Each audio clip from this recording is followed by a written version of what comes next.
Hey everyone, welcome back, and thank you so much for all of the wonderful comments and support that everyone has given since the last video that I shared. It's been absolutely fantastic. I really appreciate it.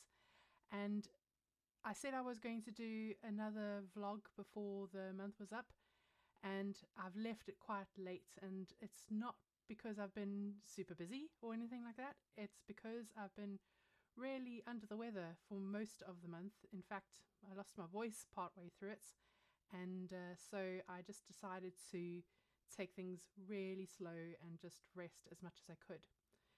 It doesn't mean I didn't get up to anything.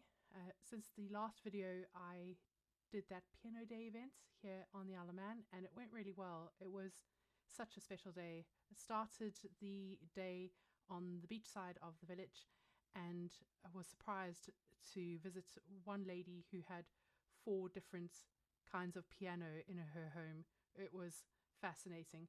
Each piano that I visited along the way had its own story about where it came from, how old it was, and each piano had its own unique sound, which I was really surprised to discover. And that was such a lovely thing to carry with me throughout the day, was just this experience of the history of the pianos and the history of the place where I was visiting. So that was so special.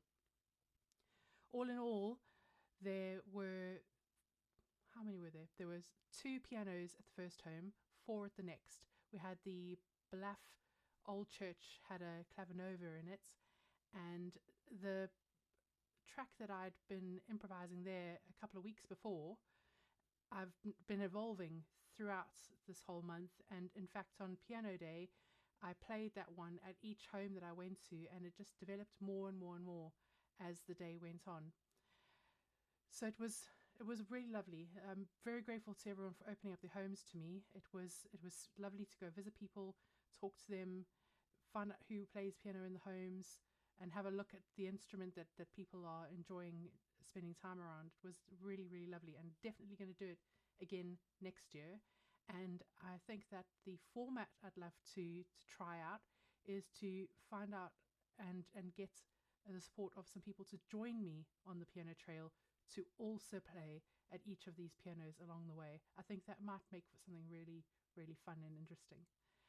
Then after piano day happened on the Sunday, I was very lucky to be able to be invited to Kirk Primary School to go and visit their 3 pianos.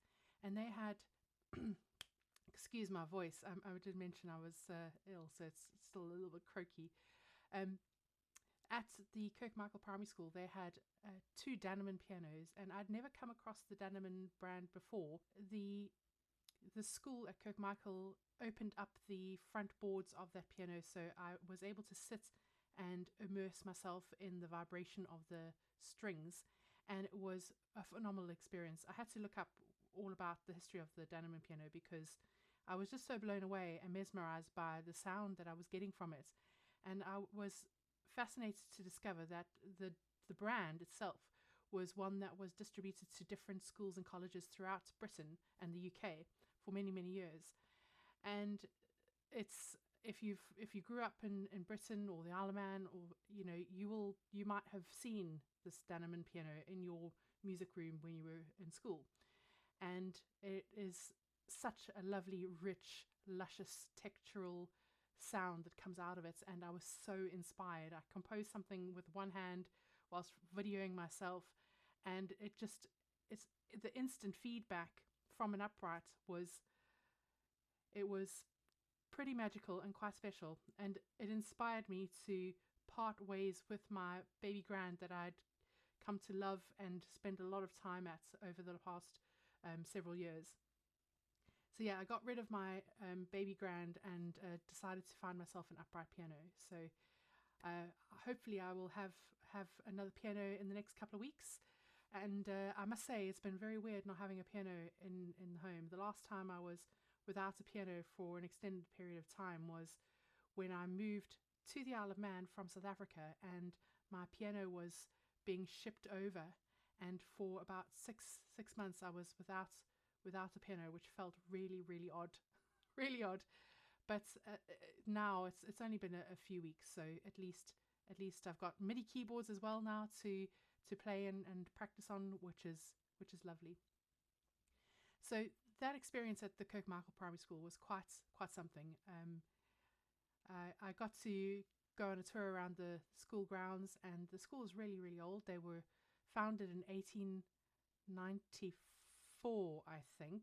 And why I remember that number is the Danemann pianos that company was started in 1893, which I thought was quite interesting, that the dates were so similar.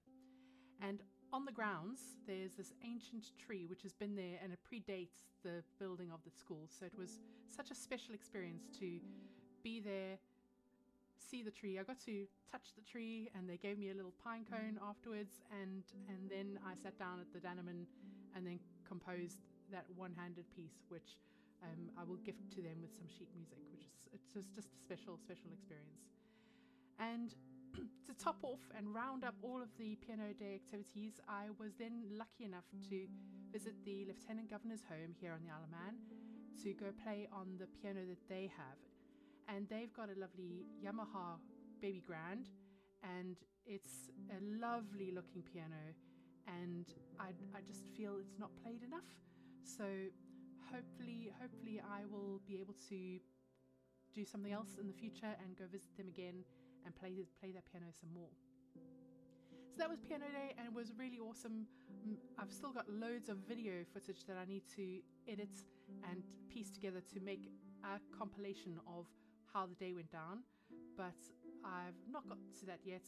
I've been, otherwise occupied with being unwell and other priorities, which have been, I must just say, I decided to prioritize any energy I had on completing my Crow Hill Paris challenge, which was an interesting one to do because I felt immediately when it was notified, or we got the alert about it, that this would be a challenge that I would definitely love to do and that I think I would be good at. But then I became unwell, and I just literally, how I approached it was to do it in one sitting, improvise piano from start to end. So it was one long continuous me just playing. And I don't know if you've seen any movie where they've shown you a composer sitting to the big screen and then playing the piano as the movie progresses. That's literally what I did. And then I didn't touch it again for a couple of weeks. And then when I was well enough to look at it again, I went back to it and I just neatened it up. And then I took bits of insight and inspiration from the video that Christian Henson shared about how he would approach it. And I used that to consider how to stage the music that I'd composed, that I'd improvised rather. And then once it was in a near enough finished state, what I did was I shared it with another Crow Hill Network member, Ed Harper, who very kindly had a listen to it and then gave me some excellent constructive feedback, which I could action. So then the next time I had some energy, I took that feedback and I worked through it methodically to get to the point where I thought, all right, I have something that I can now submit. So I have learned a lot through that process. I found it probably a bit more challenging than I thought I would. And I think that comes mostly down to, and I think this happens, right? If you're unwell and you've got a project or a deadline, the deadline is not going to change. You still have to work, even if you're feeling unwell. You still have to create. You still have to be able to find a spark of creativity or a spark of inspiration to do what you need to do to get the work done. And that, I think, has been the biggest learning that I've had coming through this, is being able to work through whatever illness I've got or any sort of lack of motivation because I'm unwell, work through that and get the work done. So it's been great. And what's fantastic about it is that this is not a project that was where I'm relying on a payment at the end of it. This is a risk-free project where I can have a go, try my hand at scoring to picture, and it's such a wonderful opportunity. If you are a composer or you're just starting out or you need practice, this is a perfect kind of challenge. And all of them that come out, they're that sort of thing where you can just try. And it's different to what I normally do, which is composing lovely calming pieces of music and putting them out and releasing them and all of that. This is very focused. This is scoring to picture, and it's something that I really wanted to get into, especially factual entertainment, documentaries, things like that. Shows where the music is just in the background and is complementing the story and helping drive that narrative of the story. So it's a lovely way to ease into that space and learn and grow and do it at a pace that is workable with no risk. So yeah, that's the first thing that I did this month. And then the second thing was finishing up my assignment for a course that I have been working on for the last couple of months. It was a writing for orchestra course through the Aberystwyth University with someone called David Roche, who is a fantastic composer and has so much knowledge to share about working with orchestras and writing for orchestra. And the last assignment has really been quite challenging because I don't know music theory, I can't read sheet music, and it's been incredible because what's happened is that through this course I've been learning more about how to use Dorico because of the objectives that I've been trying to achieve with the piece of music that I'm working on.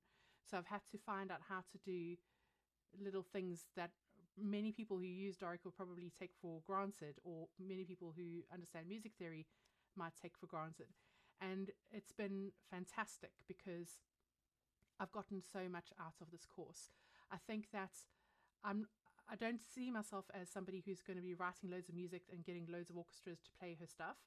But what I do think might happen is that if something that I've composed for media or something like that, if that is ever needing an orchestra to perform, I now have some skills and some knowledge about how to make what I've composed suited to an orchestra.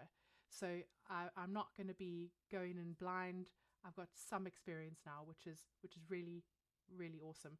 And I think one of the things that I might do is take some of the stuff that has been broadcast on BBC Radio 3 Unwind and make orchestral arrangements for them. I think that could be quite interesting and fun.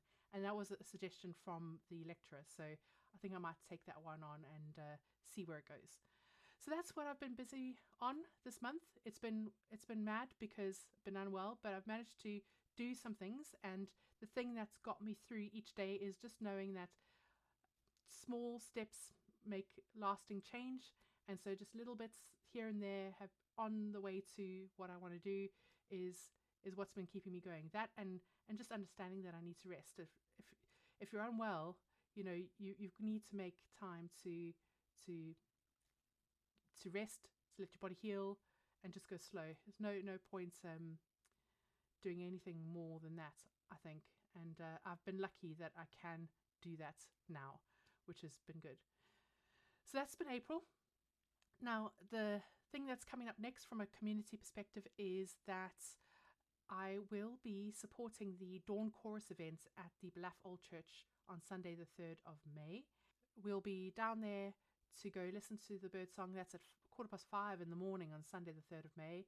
And then after that session, there'll be a little bit of mindfulness. And then after the mindfulness, I'll be playing tranquil, gentle music, which will be just gentle improvisations on the clavinova that's inside the old church. It's free to come along. So if you're on the Isle of Man, you can come along early in the morning. There's some information on the What's On page on the Manx National Heritage site. So all the information about where it is, where to park, what to wear, all of that, because it's going ahead regardless of what the weather is doing. So if it's raining, you need to dress appropriately. So that's it for April's roundup. I'm not sure when I'll do the next vlog. I will try to do another one in a month's time, but if not, then it will be somewhere around mid-June. We've got TT coming up now on the Isle of Man, and that will be the last week of May, first week of June, and then it gets very noisy. So recording anything during that time might be a bit wild. It might sound like there's mosquitoes in the background, so we'll see. But I just want to thank you all again so much for all the support and encouragements, and let me know how you guys are getting on with your own things as well. I'd love to hear. I'd love to know what you guys are up to. Thank you so much for everything, and I'll speak to you soon. Bye.